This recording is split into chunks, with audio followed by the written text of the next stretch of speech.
Greetings students and welcome to this lesson on ethical theory. Now this will only be an overview. These issues are obviously more complicated and there's a lot more that can be said about them. So this is just an overview. This is what we will do in this lesson. First we'll talk about some questions to consider that ethical theory raises. Then we'll go through the various theories and issues themselves. And then we'll wrap it up with our conclusion. And I put a compass on this slide because basically ethical theory is like a compass when you are navigating through the woods, taking a hike for instance. A compass will help you know how to get around. It'll help you know how to reach a destination, and it'll also help you know how to kind of navigate around when you are there.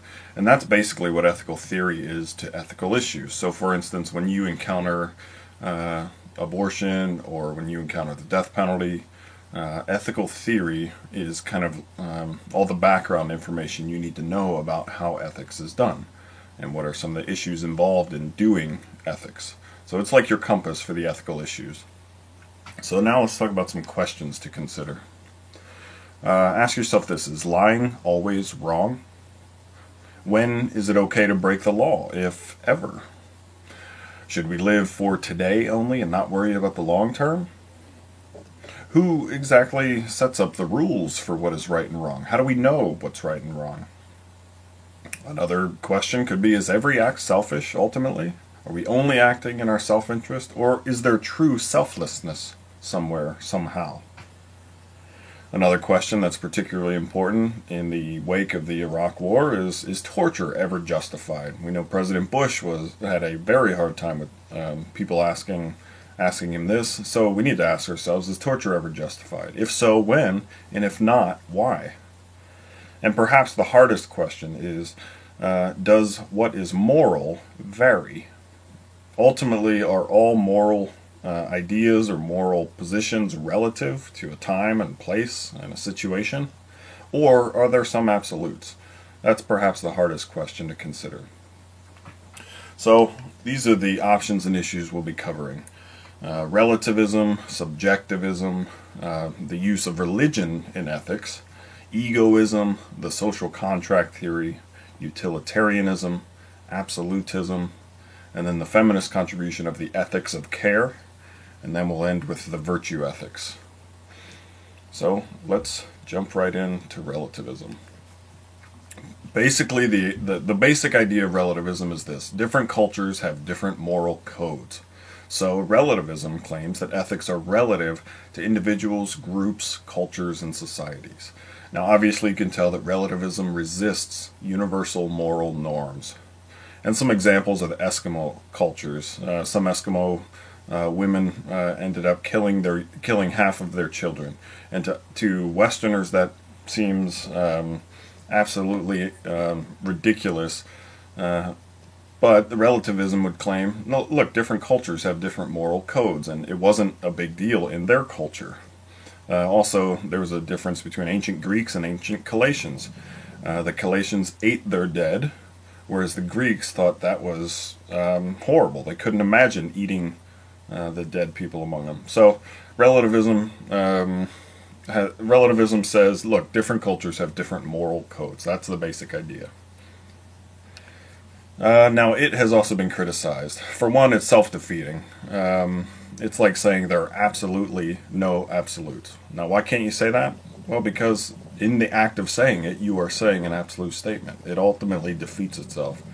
It's also criticized because just because some people believe something doesn't make it true. If I believe it's okay to eat the dead, or if I believe it's okay to kill an infant, that does not make it true.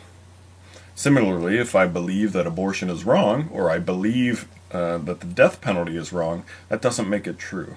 It has to depend on more than our beliefs. It has to depend on good reasons. Now, our beliefs might be informed by good reasons, but they are, although related, they are distinct. And the last criticism of relativism is it calls into question kind of any notion of moral progress. If everything is relative, then there's no sense of progressing morally as a society. So how do we get around relativism? We can talk of shared values. some moral rules must be embraced by everyone for a society to exist or a culture to exist. Some of those are honesty or the prohibition of murder, etc. So when we look back at the Eskimo culture, we can see that sometimes they killed their children because the conditions were harsh, and if they didn't, they would not be able to take care of all the children they had equally well, and so it was considered a mercy killing in that culture, and it was only a last resort. So there are, the shared values there are taking care of the society's young. And so how do you take care of your young? If you don't have enough time or resources or food to take care of all of them, then it is an act of mercy to put some of them, to take away the option of some of them to die from starvation. So the thinking goes. You may disagree, and that's totally fine. A lot of people in the West do, but just so that you know, there are shared values that we can talk of, even if some practices are relative to culture and time and space. Okay, next, subjectivism.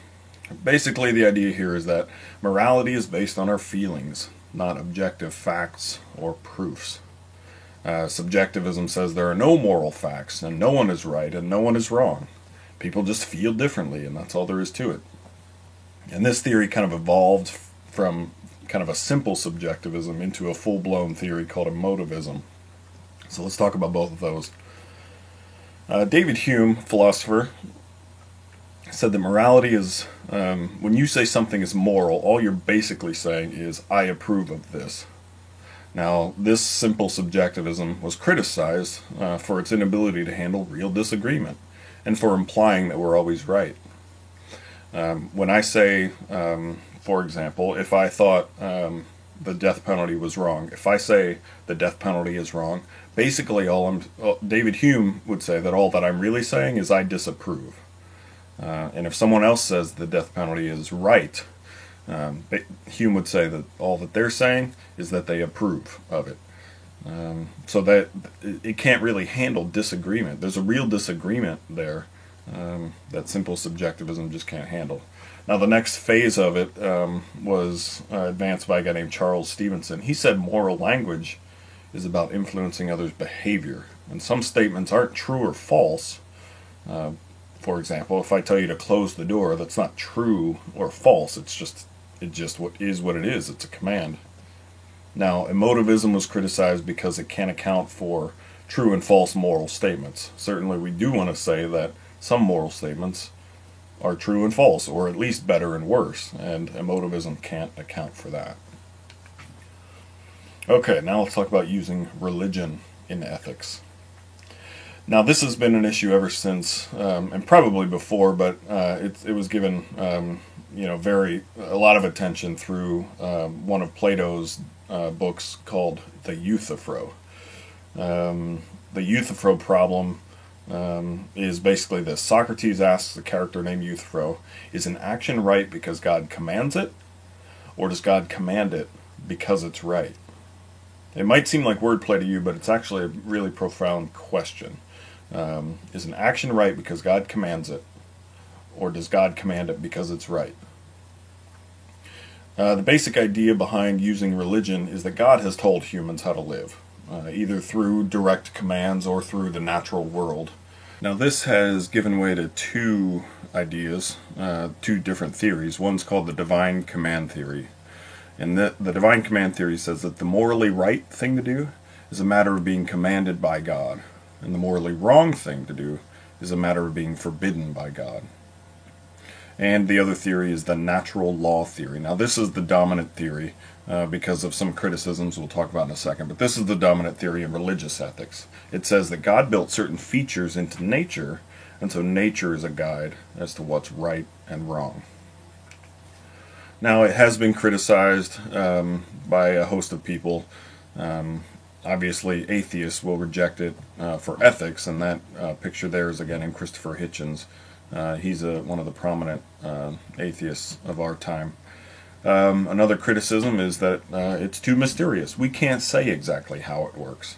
and that's not good enough for a theory of ethics. Another criticism, actually, is that some actions are inconceivable as right or good. In other words, we want to say that rape and torture and any one of a nefarious act is we can't conceive that as right, and so if that could become right by God saying it's right, well, that's one of the criticisms of it. A fourth criticism is that it makes God's actions or preferences arbitrary. We want to think that God does things for a good reason, but if God just kind of decides arbitrarily what's right and wrong, well, that doesn't sit well with us. And last is that religious people themselves are divided on what's right, and so there are so many different ideas out there, and so how can we decide, well, whose religion? Which version of what's right? That's another criticism of the divine command theory. A criticism of the natural law theory is that what's natural isn't always good. We say disease is natural. We say tsunamis and hurricanes are natural, but they're not always good. They cause a lot of pain and suffering. So that's one reason why natural law theory doesn't work, so the critic will say. Another thing the critic will say is just because something is a certain way doesn't mean it ought to be.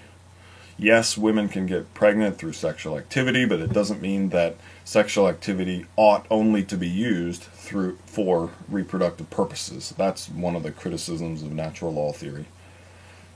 Now, there are difficulties in using the Bible in ethics, and my point here is not to obliterate anyone's faith. By no means am I interested in doing that. It's just to mention some of the standard critiques that you'll hear of people that people give for using the Bible in ethics. You may find that the Bible is your standard, and that's totally fine. That is your decision. But these are some of the common critiques, so you need to be ready for them. People say that the problems we face today, are different than those faced thousands of years ago when these texts were written. For example, they had no concept of stem cell research. They had no idea of abortion in the way it's used today. So yeah, our problems are different than those faced thousands of years ago. Second is a second difficulty in using the Bible in ethics is that Scripture authorizes some things that we consider unethical, like slavery. It doesn't condemn slavery. It doesn't condemn the subordination of women. So that makes using the Bible kind of tricky for ethics. And the last criticism you'll hear is that Scriptures appear to contradict themselves. The New Testament focuses a lot on love thy enemy, love everyone, essentially. Whereas the Old Testament, there's a reason why it's considered the Old and New Testament. The Old Testament, God appears to these critics to be more like very interested in war and justice and fairness and doing what's right, whereas Scriptures appear to be more, the New Testament appears to be more loving, things of that nature. Now, there are certain advantages to using religion and ethics, and this will be the last thing until part 2 of this lesson. One advantage is it absolutely solves the subjective and objective problem.